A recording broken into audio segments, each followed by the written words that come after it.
quand tu regardes les problèmes, tu ne sais pas d'où viendra la solution. Tu commences à t'accoutumer avec une vie qui n'est pas ta propre vie. Alléluia. Tu veux commencer à mener une vie qui n'est pas dans la volonté de Dieu pour toi. Et ce père n'a pas regardé la durée de son problème. Nous acclamons très bien le roi des gloires. Il est merveilleux, il est glorieux, il est puissant. Le maître des temps et des circonstances.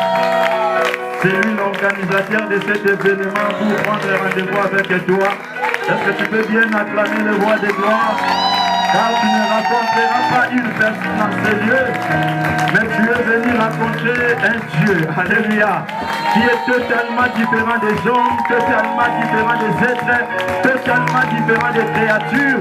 Il est celui qui est. Voilà pourquoi je t'appelle à soulever tes mains pour lui dire, Seigneur, merci pour la victoire devant ces montagnes. Merci pour la victoire devant ces combats. Merci pour la victoire devant cette victoire, devant les problèmes qui s'élèvent contre moi. Élève ta voix, commence à rendre grâce à Dieu d'abord pour tout ce qu'il est en train de faire pendant ce moment, pendant ces événements, pendant ces instants. Que ce Dieu soit béni. Le maître du ciel et de la terre, le propriétaire de tout lieu. Nous te bénissons, Père. Jéhovah Sabaoth, le Dieu qui n'échoue jamais, le Dieu qui n'a jamais connu la défaite. Que ton nom soit béni, que ton nom soit élevé. Ce soir, Seigneur, pour ces 4 jours que tu nous as donnés, pour, Seigneur, aplanir les montagnes devant ton peuple, nous te disons merci, Seigneur, car nous savons que rien n'est impossible à toi, Seigneur. Que ton nom soit béni, que ton nom soit élevé. Dans le nom très puissant de Jésus-Christ de Nazareth, nous avons ainsi prié le Seigneur. Je t'invite à soulever ta Bible avec moi. Si tu n'as point de Bible, tu peux pointer la mienne du doigt. Nos yeux sont fermés dans la présence de Dieu. Et tu vas faire cette prière après moi. Tu vas dire, ceci est ma Bible. Elle est la parole de Dieu. Je crois à la parole de Dieu. Je suis ce que la parole de Dieu dit que je suis. Je sais que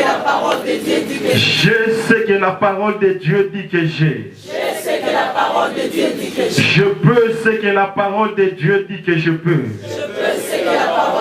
Je possède ce que la parole de Dieu dit que je possède. Ce soir, dans le nom puissant de Jésus, cette parole s'accomplit dans ma vie. Elle me bénit, elle me guérit, elle me délivre, elle me fait prospérer à tous égards. Elle m'enseigne le voie droite du Seigneur. C'est ainsi que je marque ma génération et je laisse des traces partout où je pars. Au nom de Jésus. Amen. Bien-aimés, nous allons lire nos Bibles dans le livre de Marc, chapitre 11, verset 20 jusqu'au verset 24. Marc 11, 20 à 24. Je lis au nom de Jésus. Le matin, en passant, les disciples virent les figuiers séchés jusqu'aux racines. Pierre se rappela de ce qui s'était passé, dit à Jésus, Rabbi, regarde, le figuier que tu as maudit a séché. Jésus prit la parole et leur dit, ayez foi en Dieu. Tu peux répéter après moi, ayez foi en Dieu. Je vous le dis en vérité, si quelqu'un dit à cette montagne, ôte-toi de là et jette-toi dans la mer, et s'il ne doute point en son cœur, mais croit que ce qu'il dit arrive, il le verra s'accomplir. C'est pourquoi je vous dis, tout ce que vous demanderez en priant, croyez que vous l'avez reçu et vous le verrez s'accomplir. Parole du Seigneur. Nous pouvons nous asseoir. Je vous salue tous dans le nom de Jésus. Est-ce que tu peux saluer ton frère, ta soeur de ma part? Amen. Bien-aimé, je rends grâce à Dieu de m'avoir encore favorisé ce soir pour parler de sa part, devant ses enfants, devant ses serviteurs, vraiment dans cette grande célébration de la foi en action. Dieu m'a choisi comme un rapporteur, comme un messager de sa bonne nouvelle dans cet événement. Alléluia. Merci Seigneur pour ça. J'ai dit merci aussi à mon père spirituel, l'apôtre Flavien Bouyamba, d'avoir porté son choix sur moi, de me classer encore pour parler de la part de Dieu pendant ces 4 jours. Amen. Vraiment, je vous salue tous dans le nom de Jésus. Je crois que cette soirée, c'est une soirée miraculeuse pour toi. Amen. Je dis, quelqu'un ne va pas sortir tel qu'elle est, parce que chaque jour suffit sa peine. Hier, vous avez expérimenté autre chose. Demain, vous expérimenterez encore autre chose. Mais aujourd'hui, ça sera une chose particulière. Amen. Non, je dis aujourd'hui, ça sera une chose particulière. Amen. Parce que tu as été invité par le Seigneur. Beaucoup ont désiré ce moment, mais l'ont raté. Mais toi qui as pris le temps, ce temps-là a été donné par Dieu. Toi qui as remporté la victoire de venir en ces lieux, cette opportunité a été donnée par Dieu. Voilà pourquoi je t'appelle à être concentré dans ce message. Parce que ce que tu vas attendre, Dieu va l'accomplir et Dieu va exécuter, confirmer cela dans ta vie. Tu deviendras le témoignage de ce message et de cette parole. Bien-aimé dans le Seigneur, notre Dieu, c'est le metteur en scène de l'univers. C'est celui qui a créé tout ce que nous sommes en train de voir. Les choses visibles ou invisibles est créées par Dieu. Et lorsque Dieu a créé toutes ces choses, comme étant omnipotent par sa potentialité, il a tout créé. Comme il est omniprésent par sa présence, il a manifesté aussi sa présence par la création. Et comme il est omniscient, il savait tout ce qui va arriver à la suite. Alléluia.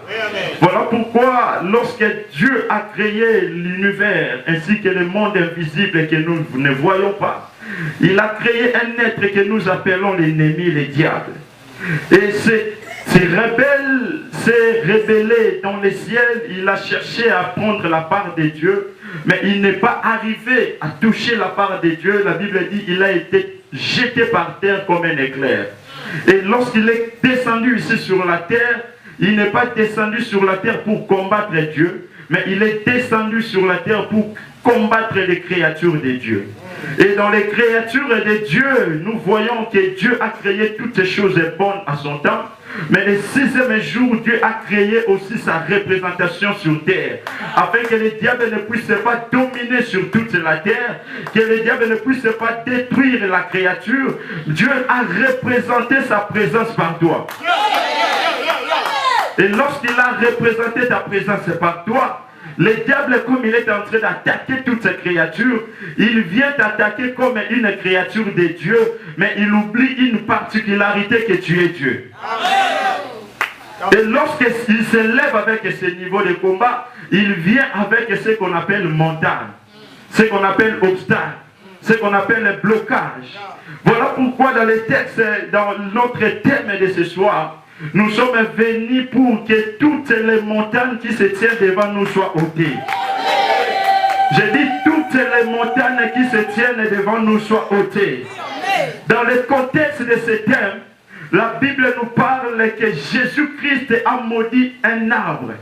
Mais lorsqu'il a maudit l'arbre, l'arbre a été séché jusqu'aux racines.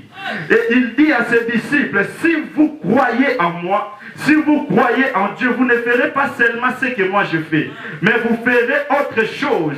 Et dans les choses que vous allez faire, vous pouvez dire à cette montagne de sauter et de se jeter dans la mer. Cela, ça se fera. Et lorsqu'il parle de cela, et ce qui était passé dans son contexte, c'était que l'arbre a été séché jusqu'aux racines. Or, souvent les montagnes, nous voyons les montagnes, mais nous ne voyons pas la source des montagnes. Nous voyons les montagnes, mais nous ne voyons pas les fondements des montagnes. Or, devant toutes ces réalités, il y a une force spirituelle. Car notre date nous a toujours dit que c'est le spirituel qui engendre les matériels. C'est-à-dire les événements que nous voyons, qui se font pendant que nous sommes en train de vivre, ont une réalité spirituelle invisible à l'œil dit. Voilà pourquoi moi je suis venu ce soir pour te dire, mon frère, ma soeur, le problème que tu es en train de rencontrer, je n'attaque pas le problème, mais j'attaque la source des problèmes. Je dis les situations difficiles que tu es en train de rencontrer. Je vais jusqu'aux racines, jusqu'au fondement. Que cela soit déraciné, que cela soit débloqué, que cela soit déboulonné même. Dans le nom très puissant de Jésus-Christ de Nazareth. Dans le nom très puissant de Jésus-Christ de Nazareth. Aucune montagne ne se tiendra devant toi. Aucune montagne ne se tiendra devant toi. Je bien dis, bien-aimé, que les montagnes ici, je définis cela comme étant une réalité négative. La montagne ici, je la définis comme étant une réalité qui s'oppose à la volonté divine dans ta vie. Comme une réalité qui bloque la volonté de Dieu dans ta vie. Lorsque tu es en train de vivre, Dieu a créé toutes les choses pour que cela progresse. Dieu a créé toutes les personnes pour que cela évolue. Lorsque vous voyez même l'arbre, lorsque tu plantes même un arbre chez toi, tu vas voir les jours qui viendra, l'arbre ne sera pas dans la même taille. Alléluia. Va changer de dimension, va changer de taille, va produire des fruits, va évoluer. Alléluia. Et Dieu n'étant pas aussi créé pour que tu restes dans les statu quo. Lorsque nous voyons la montagne, le problème est qui vient barrer notre vision. C'est-à-dire, devant une montagne, tu ne peux pas voir de l'autre côté. Car la montagne bloque ta vision. Or, ce que tu es en train de chercher peut se retrouver tout près de toi. Et ce problème-là vient amener l'homme à l'inhabituel. Il y a des gens qui ont commencé à vivre une vie dont ils ne sont pas appelés à vivre, à mener. Alléluia. Il y a des gens qui ont développé une accoutumance avec une maladie. Ils sont en train de vivre, c'est une maladie familiale. C'est une maladie, c'est une épidémie, ça atteint toute personne. C'est la grippe, oui, moi aussi j'ai la grippe. C'est la malaria, c'est l'épidémie, je comprends que c'est normal. Alléluia. Or, tu n'es pas appelé à vivre comme tout le monde. Non, je dis, tu n'es pas appelé à vivre comme tout le monde. Tu n'es pas appelé à expérimenter tout comme ce que tout le monde est en train d'expérimenter. Toi, tu es un peuple mis à part. Tu es une nation sainte. Tu es un homme choisi par Dieu. Il t'a séparé du monde pour que tu vives ce que lui, il a planifié pour toi. Voilà pourquoi la première des choses, pour ôter les montagnes devant toi, tu dois faire le constat de ces montagnes. Tu dois constater qu'il y a ça ne va pas. Tu dois constater qu'il n'y a pas de progrès. Tu dois constater qu'il n'y a pas d'évolution. Depuis que je suis devenu chrétien, je ne vois pas ma vie chrétienne, mon ministère s'épanouit. Je ne vois pas l'évolution dans mon ministère. Je ne vois pas l'évolution dans les dons spirituels. Je n'ai pas un caractère chrétien. Je n'ai pas une vie sainte. Alléluia. Ça, c'est aussi un blocage. C'est aussi une montagne qui t'empêche d'évoluer dans ton ministère. J'aimerais te dire non ce soir au nom de Jésus. Oh, tu n'es pas né de nouveau pour souffrir de nouveau. Non, tu es né de nouveau pour vivre de nouvelles choses. Car tu es attaché à la nouvelle alliance et non à l'ancienne alliance. Si l'ancienne alliance avait des miracles, je te dis, la nouvelle alliance aura des miracles plus que ça. Parce que dans la nouvelle alliance, on a de meilleures promesses que les promesses de l'ancienne alliance. Voilà pourquoi je t'appelle à vivre les meilleures promesses de ta vie au nom de Jésus. Tu dois faire le constat de ces problèmes. Il y a un homme dans la Bible que nous appelons notre père, notre modèle dans la foi, Abraham. Dans le livre de Romains 4, la Bible nous parle de sa vie, comment est-ce qu'il a déplacé les montagnes qui étaient devant lui. Comment est-ce qu'il a ôté la montagne qui était devant lui. Ce père âgé de 100 ans, la Bible dit il n'a pas regardé son corps comme étant usé. C'est-à-dire le corps qui l'empêchait même d'évoluer. Le corps qui l'empêchait d'espérer. Voilà pourquoi je t'ai dit qu'il y a des problèmes qui nous amènent à s'habituer à ça. Et Abraham a arrivé à un moment d'accepter la vie de stérilité de sa femme. Il a commencé à dire à Dieu, Seigneur, si tu peux laisser Eliezer vivre dans ma maison comme héritier. Dieu a dit, non, non, non, non, non, non, non. Moi, je ne peux pas laisser Eliezer. J'avais dit, je te donnerai un fils. Amen. J'aimerais te dire, n'accepte pas la vie que tu es en train de vivre. Amen. Tu dois faire le constat de ta vie. Comment est-ce que tu mènes ta vie? Tu dois la comparer avec la parole de Dieu. Amen. Si cela est vrai avec la parole de Dieu, je te dis, avance.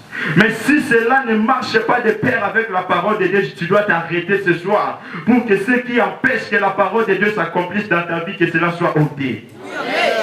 Lorsque ce père a vu cela, il a proposé à Dieu même une solution.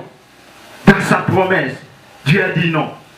La Bible dit il n'a pas regardé que l'âge a été déjà avancé. Alléluia. Il y a aussi des problèmes comme ça qui durent dans nos vies. Il y a des problèmes que nous avons trouvés. Nous sommes nés, nous l'avons trouvé comme ça dans la famille. Nous sommes nés, nous l'avons trouvé comme ça dans la société. Nous l'avons trouvé comme ça dans le pays. Et quand tu regardes les problèmes, tu ne sais pas d'où viendra la solution. Tu commences à t'accoutumer avec une vie qui n'est pas ta propre vie. Alléluia. Tu veux commencer à mener une vie qui n'est pas dans la volonté de Dieu pour toi. Et ce père n'a pas regardé la durée de son problème. N'a pas regardé le temps de son problème. Et voilà pourquoi je te dis ce soir, quand tu es en train de regarder ta vie, tu vois ce qui t'empêche d'évoluer. Car, je dis, la montagne est une barrière entre toi et la vision. Tu peux avoir une idée d'acheter une parcelle. Mais tu constates que depuis que tu as fait le projet d'acheter la parcelle, jusqu'à aujourd'hui, tu n'as pas acheté la parcelle. Il y a quelque chose qui se cache là-dedans. Je dis, il y a quelque chose qui se cache là-dedans. Depuis que tu as dit que je dois commencer à épargner pour atteindre tel montant, mais le temps que tu as commencé à épargner, jusqu'à aujourd'hui, ça ne tient pas. Depuis que tu as dit que maintenant je vais m'engager pour me marier, pour être chez moi, pour faire ce que ma vision ou ma vie, mais tu regardes et tu t'engages bien. Mais le temps d'engagement et le temps même d'accomplissement de ton engagement, il y a quelque chose qui empêche que ta vision dans ton engagement s'accomplisse. Il y a même des fiancés qui ont fait 6 ans, 7 ans. C'est-à-dire des gens sont devenus des licenciés en fiançailles. Des gradués, des docteurs. 10 ans. On va se la Tanzan. Tout c'est la Tanzan. Tout c'est la Tanzan. Oh, notre Dieu est le maître des temps et des circonstances. Le temps que tu es en train de vivre, c'est entre les mains de Dieu. C'est Dieu qui est en train de contrôler cela. Et plus grand encore, cette année 2019, c'est entre les mains de Dieu. C'est dédié à Dieu. Ta vie est dédiée à Dieu. Les 12 mois sont dédiés à Dieu. Les restes des mois pour finir 2019 sont dédiés à Dieu. C'est-à-dire que tu ne peux pas manquer ce que tu es en train de chercher. Tu ne peux pas manquer ce que tu es en train de chercher. Lorsque Abraham a regardé les temps, comme d'autres personnes regardent aussi les temps de leur vie, regardent aussi la durée de leurs problèmes, regardent aussi la durée de leur situation, comment est-ce que leur famille est en train de peiner. Depuis qu'ils ont été locataires, ils restent locataires, ils vivent locataires, ils continuent locataires, ils ont le projet d'être locataires. Dans ta vie, j'ai dit non. Cette terre appartient à notre Dieu. Tu ne peux pas passer inaperçu sur terre. Au coup, non. Tu n'es pas venu dans ce monde pour accompagner quelqu'un. Mais tu es venu pour faire la mission par laquelle Dieu t'a envoyé sur terre. Et cette mission doit laisser des empreintes au nom de Jésus. Je dis, cela doit laisser des empreintes au nom de Jésus. Lorsque tu regardes la durée, que la durée ne t'empêche pas. Abraham a regardé même sa femme. Il a dit que sa femme n'était point au point n'était pas au point d'avoir ou d'apporter la grossesse en elle.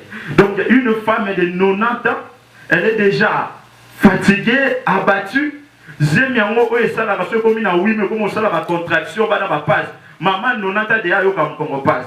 Maman nonata déjà mon avienté. Maman nonata déjà tamboula na passe. Il faut que simbise nzete. Siko nzamba zo ngaba pisele charge na aja nonata amemaze mukongo kumba matodu munde kumba tu vis position te mais autant dans mon akatabi. Mais Abraham dans cette situation il a cru. Et lorsque Jésus-Christ a regardé ses disciples, il a dit dans tout ce que vous pouvez rencontrer comme un problème, tout ce que vous pouvez dire, vous pouvez voir comme une montagne, tu peux dire à cette montagne de sauter. Alléluia. Mais il y a des préalables pour dire à cela. Il dit, la première des choses, quand on l'a posé la question, il a dit, ayez foi en Dieu. Amen. Ayez foi en Dieu. Même si les situations persistent, j'ai dit, ayez foi en Dieu. Même si le blocage persiste, j'ai dit, ayez foi en Dieu. Même si tu n'as pas encore trouvé du boulot, j'ai dit, ayez foi en Dieu. Même si tu étais malade et tu es venu ce soir enseigner, je t'ai dit, ayez foi en Dieu. Même si tu n'es pas encore marié, tu n'as pas encore vu tes enfants, je t'ai dit, ayez foi en Dieu. Même si tu n'as pas encore visité le pays que tu veux visiter, je t'ai dit, ayez foi en Dieu. Tu dois mettre ta foi en Dieu. Tu dois enraciner ta foi en Dieu. Tu dois accepter que Dieu existe. Tu dois admirer que Dieu existe. Tu dois désirer que Dieu existe et Dieu est avec moi. Tu dois avoir à mettre ta foi en Dieu. Voilà pourquoi cette foi en Dieu, la Bible définit cela dans le livre de Romains 4 comme étant Abraham. La Bible dit, il a espéré contre toute espérance. J'aimerais te dire, si ce qui donne l'espérance n'est pas là, toi tu dois espérer. Je dis, si ce qui te donne l'espérance n'est pas là, tu dois espérer. Tu dois regarder même dans ta vie, tu veux, ok, non, je n'ai pas de partenaire, je n'ai personne pour m'amener à l'université, pour supporter mes frais, pour me payer les études, pour m'aider avec les syllabus et les transports et tout, et tout, et tout. Mais dans ta vision, tu as une vision d'étudier. Mais tu regardes l'entourage, tu regardes les parents qui pouvaient te soutenir, qui pouvaient te donner l'espoir que demain je peux entrer à l'université, demain je peux finir mes études, demain je peux finir ma carrière. Bien aimé, quand tu regardes, tu vois qu'auprès des parents, il n'y a pas d'espoir. Il y a d'autres dont les parents ne sont pas là. D'autres, les parents sont là, mais n'ont pas de moyens. C'est-à-dire, des personnes qui ont ce diplôme, a commis licencié en chômage dans les études. Des personnes qui ont licence, a commencé qui docteur en chômage, mais ils ont une licence nanda. Mais mon salaire engagement, ils ont raté, ils ont un coup de main. Bien-aimé, j'aimerais te dire ce soir, tu dois avoir foi en Dieu. Amen. Oh, je dis, tu dois avoir foi en Dieu. Abraham, malgré les réalités négatives, malgré les réalités qui l'empêchaient de voir son fils, la Bible dit, il a espéré contre toute espérance. Ce soir, je t'appelle à espérer encore. Oh, je te dis, tu dois espérer encore. Ne regarde pas la taille de cette montagne, mais regarde la taille de Dieu. Tu verras que cette montagne n'est pas une montagne, mais c'est une terre comme toute autre terre devant toi. Oh, je dis, tu dois voir que ce n'est pas une montagne. C'est une terre qui a été déjà aplanie devant toi. Mais lorsque tu regardes dans la dimension des montagnes, tu verras cela comme une montagne. Mais ce soir, tu dois espérer en celui qui est au-dessus de toutes ces montagnes. Lorsqu'il est en haut, lorsque nous avons voyagé, je vis que toutes ces montagnes que je perds, montagnes nous sommes en Rayamune, le temps on a commis les colonnes à tel on a fait la monique, et ça va montagne, et ça on a coûté, et comme il a fait ma case, on a musique. Oh, notre Dieu, il s'appelle le Dieu très, très haut, et il a fait de ta vie avec lui. Ta vie est cachée avec Christ dans les lieux célestes. Donc tu dois voir comme ton Dieu voit. Tu dois voir comme ton Dieu voit. Voilà pourquoi j'ai béni l'apôtre de cette église, l'ange de cette église. Car au début de la prédication, il nous dit de dire, je suis ce que la parole de Dieu dit que je suis. Amen. Alors tu es ce que la parole de Dieu dit que tu es. Mais qu'est-ce que le monde dit pour toi? Qu'est-ce que le monde dit pour toi? Qu'est-ce que ton entourage dit pour toi? Tu es encore sous-logé? Tu es encore dépendant? J'ai dit, tu ne doutes pas. Les doutes, c'est aussi la foi. Les doutes, c'est aussi la foi. C'est croire et accepter que ça ne se fera pas. Alléluia. Les doutes, c'est les résultats des deux sentiments négatifs dans la vie d'une personne. C'est les résultats de la peur et de la crainte. Or, notre Dieu n'est pas un Dieu de péril. La peur, c'est un sentiment inné que toute personne naît avec. Mais lorsque tu nais avec la peur c'est quoi? C'est croire à un danger, croire à un mal, croire à une chose négative, que ça ne tiendra pas. Tu as peur. Et c'est la même chose avec la crainte. Alléluia. Or, la Bible nous dit ceci. Ce que tu crains, c'est ce qui t'arrive. C'est-à-dire, les dangers que tu es en train de croire en ça, ça t'arrivera quand tu crois à ça. Alléluia. Alors, ce soir, je ne suis pas prédicateur des doutes, mais je suis prédicateur de la foi. Voilà pourquoi je ne veux plus marteler sur les doutes, mais je vais marteler sur la foi. Ne sois pas péri parce que Dieu n'est pas un Dieu de péri. Oh, je dis Dieu n'est pas un Dieu de péri. Je répète, Dieu n'est pas un Dieu de péri. La Bible dit le royaume est de Dieu. Le trône est de Dieu. Appartient à ceux qui sont violents. Appartient aux courageux. C'est-à-dire ceux qui ont le courage. Ce sont ceux qui ont la peur, mais qui font ce que la peur les empêche de faire. Gédéon a été péri parce qu'il avait peur d'avancer contre les ennemis de leur nation. Voilà pourquoi il est allé même détruire l'autel de son père pendant la nuit. Parce que la journée, il avait peur. Mais le fait d'aller détruire l'autel de Baal pendant la nuit, cela a manifesté le courage qui était en lui. Voilà pourquoi il a été déclaré déjà bien avant vaillant héros. J'aimerais te dire ce soir, tu es ce que Dieu dit que tu es. Tu es ce que Dieu dit que tu es. N'aie pas peur et ne crains rien. Car le royaume de Dieu appartient aux courageux, appartient à ceux qui sont violents. Or, la Bible nous dit ceci. Le malheur atteint souvent les justes, mais l'Éternel en délivre toujours. Or, si tu es juste, tu crains, je vais te dire que tu ne seras pas délivré. Si des justes continuent dans la peur, continuent devant la montagne, c'est parce qu'ils ont peur, ils craignent quelque chose. Comment on peut te dire qu'on est en train de former le gouvernement, mais toi tu as les compétences nécessaires, tu as le potentiel que le pays cherche, mais tu dis que son accueil c'est la peur. C'est la peur. Tu vas rester toujours comme ça dans cette situation. Pourquoi? Parce que tu crois que yo bakozoyo te. Mais ce soir, j'aimerais te dire, bien-aimé, enlève en toi les doutes. Oh, je dis, enlève en toi la peur. Enlève en toi la crainte. Parce que Dieu n'accepte pas ceux qui doutent. La Bible dit dans le livre de Jacques 1, 5 à 6. C'est lui qui s'approche de Dieu par la prière. Alléluia. Qu'il ne doute même pas. Parce que c'est lui qui doute. Il est comme un flot de la mer. Alléluia. C'est quelque chose qui est comme flexible. Donc ça n'a pas de position. Ça va de ça, là, de ceci, de cela. Il n'a pas une position conforme. Il n'a pas une position ferme.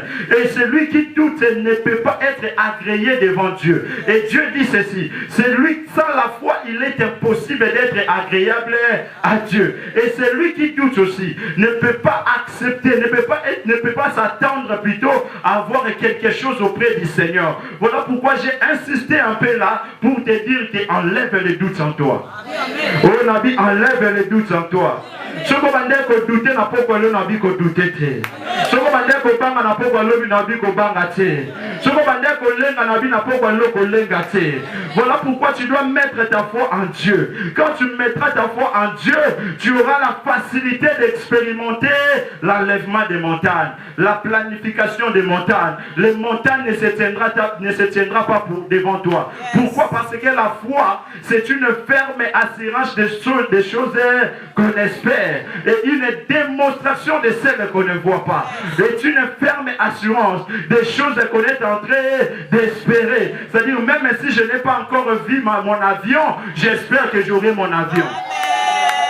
Même si je ne suis pas encore devenu chef de l'État, j'espère que je deviendrai chef de l'État. Il y a de l'espérance pour ceux qui vivent encore. Il y a de l'espoir pour ceux qui vivent encore. Il y a des acclamations pour ceux qui vivent encore. Il y a des gloires pour ceux qui vivent encore. Oh, comme tu vis, j'aimerais te dire, tu dois espérer. Comme tu vis, je dois te dire, tu dois croire. Tu dois continuer à croire. Que ta foi soit continuelle. Que ta foi soit continuelle. Que ta foi soit continuelle. Sans la foi, tu ne ne peux pas démontrer cela. Alléluia. Cette foi que je te parle ce soir, c'est une foi de démonstration. Or, la foi a été démontrée par la parole. La foi se démontre par la parole.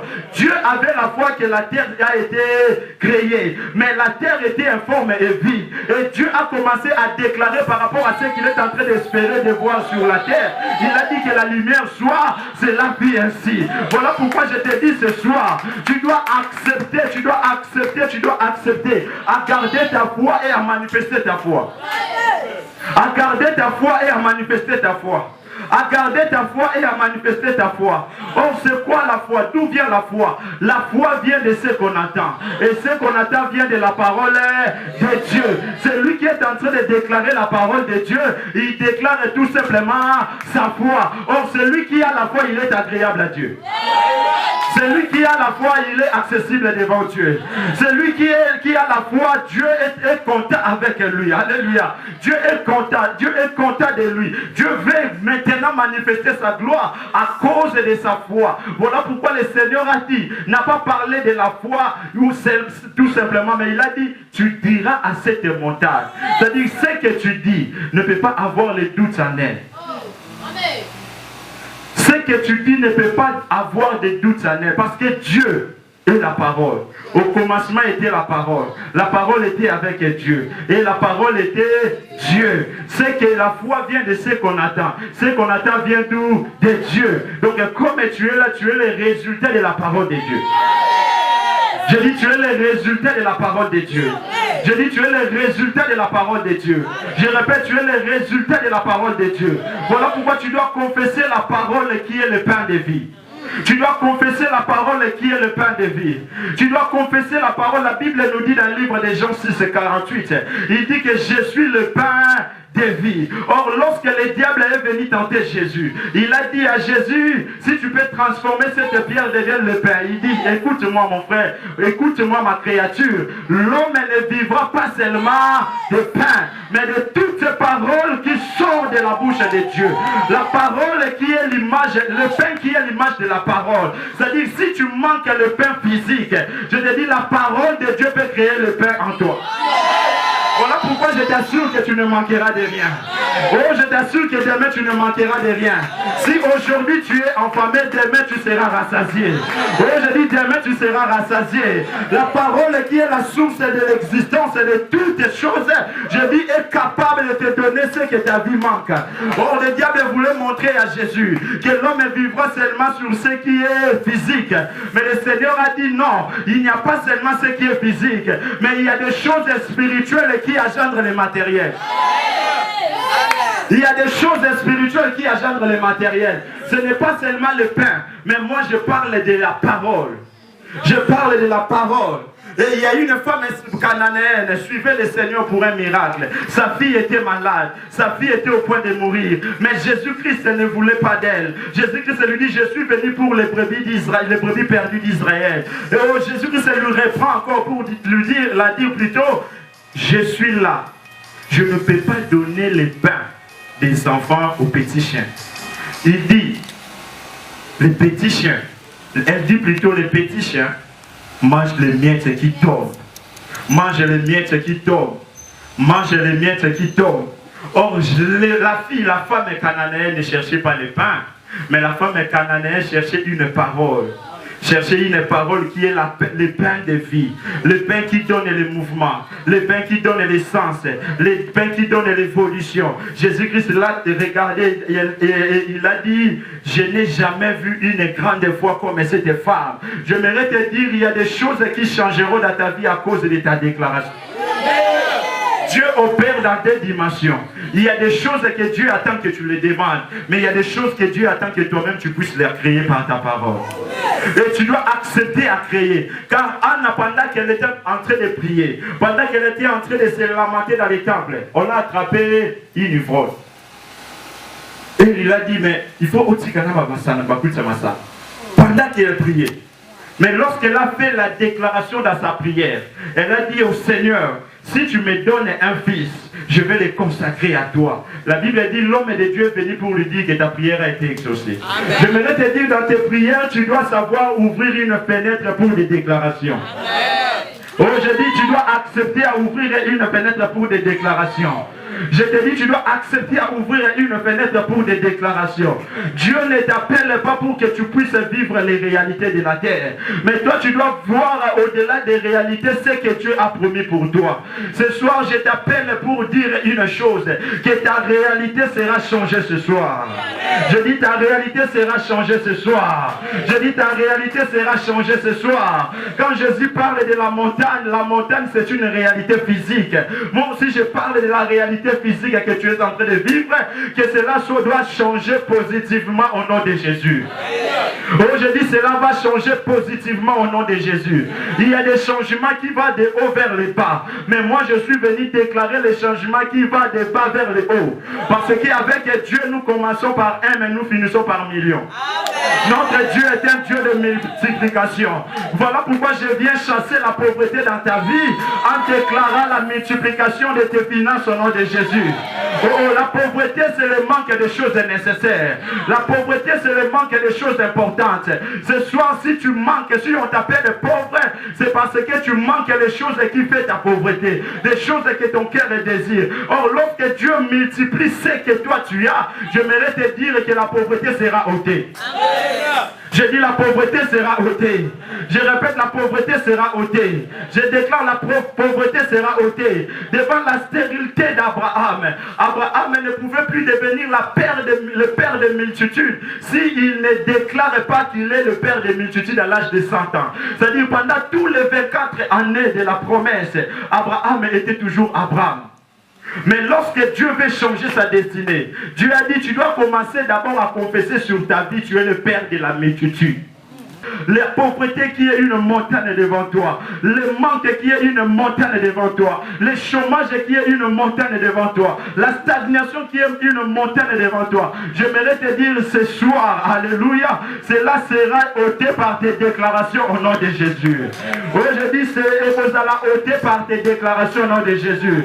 Je dis ce soir, tu verras de l'avant. Oh, je dis, tu verras de l'avant. Je déclare, tu verras de l'avant. Je prophétise, tu verras de l'avant. Ta vie ne restera pas la même. Tu ne resteras pas dans l'aveuglement. Tu ne resteras pas dans les ténèbres. Tu ne resteras pas dans les manques. Tu ne resteras pas dans les difficultés. Mais Dieu va changer ta vie ce soir. Les changements doivent entrer dans ta vie. Les changements sur la famille. Les changements dans le travail. Les changements dans le ministère. Les changements dans les études. Les changements dans tout ce que tu es en train d'entreprendre. Je déclare et je proclame le changement total au nom de Jésus-Christ de Nazareth. Oh, nayoki amen nous qui nassé. Est-ce que mon témoin va zone m'appelle ça mène bien? Oh, ya tomo libo basali malamu. Oh, ya matiaka qui makasa sali malamu. Si gagne tes changements contre la vie na yo. Oh, ça qui négatif et comme positif. Oh, ça qui stagné et évolué. Oh, ça qui bloqué ma blocage et fongwama. Oh, ça qui limité ma limite et fongwama. Pourquoi je déclare un avancement rapide vers ta destinée. Je dis un avancement rapide vers ta destinée. Je déclare un avancement rapide vers ta destinée. Oh, un avancement rapide, c'est-à-dire que Dieu va créer des événements qui seront à ton avantage. Oh, je dis cette semaine, tu vivras des événements à ton avantage. Oh, je dis ce soir, les portes qui étaient fermées vont s'ouvrir dans le nom puissant de Jésus. Oh, je dis va s'ouvrir dans le nom puissant de Jésus. Je déclare va s'ouvrir dans le nom puissant de Jésus. Ce soir, je proclame la vie dans ta vie. Je déclare la vie dans ta vie. Car la vie progresse et fait des mouvements. Cet arbre, si cela ne fait pas de mouvement, on dirait que cet arbre est mort. Lorsque quelqu'un est en vie, même s'il est dans les comas, si son cœur est en train de battre un tout petit peu, on dirait qu'il est en vie. C'est-à-dire que ta vie doit être en mouvement. Oh, je dis, ta vie doit être un mouvement progressif. Un mouvement qui t'amène vers l'avant. Un mouvement qui t'amène vers ta destinée. Un mouvement qui t'amène vers tes promesses. Un mouvement.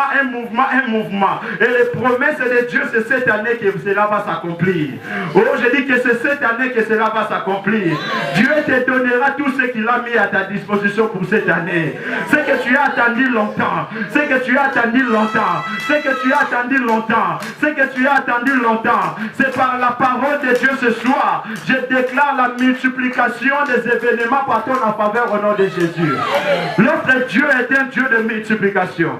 Lorsqu'on l'a amené 5 pains et quelques poissons, la Bible dit par une simple prière, il y eut 5000 hommes qui ont mangé et 12 paniers restés. Alléluia. 5 pains. Or, Pierre demande à Jésus, nous avons tout quitté, nous t'avons suivi. Qu'est-ce que nous aurons? Je t'ai dit, celui qui quittera sa maison pour moi, dans les siècles à venir, il entrera au ciel. Mais pendant 2019, dans ce mois de août, dans cette semaine, ce soir, il recevra au centuple. Je dis, il recevra au centuple. Or, dans les études, nous avons vu tout chiffre multiplié par 100. On ajoute des zéros à la fin. Mais avec le Seigneur, lorsqu'on l'a amené 5 pains, on n'a pas ajouté des zéros. Parce qu'on a dit que 5000 hommes avaient déjà mangé et 12 paniers avaient. Donc toi-même, tu dois aller faire tes calculs à toi. Pour comprendre les calculs de Dieu n'est pas comme les calculs des hommes. Dans les calculs des hommes, on dit 1 plus égale 2, mais Dieu dit 1 plus égale 1. Dans les calculs des hommes, on dit 1 jour égale 24 heures. Mais Dieu dit 1 jour dans sa présence égale 1000 ans. Est-ce que tu peux entrer dans la multiplication divine? Est-ce que tu peux vivre dans la multiplication divine? Celui qui me dit Amen, tu laisses que ce qu'il soit fait selon sa foi au nom de Jésus. Oh non, c'est la Bible, maman n'a pas quoi le lot. La Bible dit que fungwa belayo. La Bible porte fungwa belayo. La Bible andako fungwa belayo. La Bible keme fungwa belayo. La Bible famille fungwa belayo. La Bible entreprise fungwa belayo. La Bible quartier fungwa belayo. La Bible frontière fungwa belayo. La Bible disait pesa belayo. La Bible mapango pesa belayo. La Bible kontiba lingayo. La Bible kuke fungwa belayo. La Bible tele pesa belayo. Place nous sur votre jambe la zambazala nayo. Oh, la Bible place nous sur votre jambe la zambazala nayo. Quiconque se lèvera contre toi, qu'il tombe sous ton pouvoir au nom de Jésus. Car tous les géants qui se sont levés devant Josué et Caleb sont tombés à cause de leur déclaration. Voilà pourquoi je déclare ce soir que les géants de ta famille, les géants de ton quartier, les géants de ton entourage, les géants de ton entreprise, qui vous empêchent d'évoluer, qui vous fait perdre le temps, je déclare ce soir que ce géant tombe au nom de Jésus. Que ce géant-là tombe au nom de Jésus. Je dis que ce géant-là tombe au nom de Jésus. Que les Goliaths de ta famille tombent. Que la muraille de Jéricho tombe. Ce qui vous empêche d'entrer dans la terre promise, je dis que cela tombe au nom de Jésus. Ce qui t'empêche de vivre dans la terre promise, je dis que cela tombe au nom de Jésus. Ce qui t'empêche de vivre le lait et le miel, je te dis que cela tombe au nom de Jésus. Ce qui t'empêche d'expérimenter la main de Dieu, je te dis que cela tombe au nom de Jésus. Que tu vives la multiplication de Dieu. Oh, je dis que tu vives la multiplication de Dieu. Que tu commences avec 100, je déclare les millions au nom de Jésus. Ceux qui étaient dans les millions, je déclare des milliards au nom de Jésus. Milliardaire, alléluia. Milliardaire, alléluia. Milliardaire, alléluia. Quand tu regardes les problèmes, tu ne sais pas d'où viendra la solution. Tu commences à t'accoutumer avec une vie qui n'est pas ta propre vie. Alléluia. Tu veux commencer à mener une vie qui n'est pas dans la volonté de Dieu pour toi. Et ce père n'a pas regardé la durée de son problème.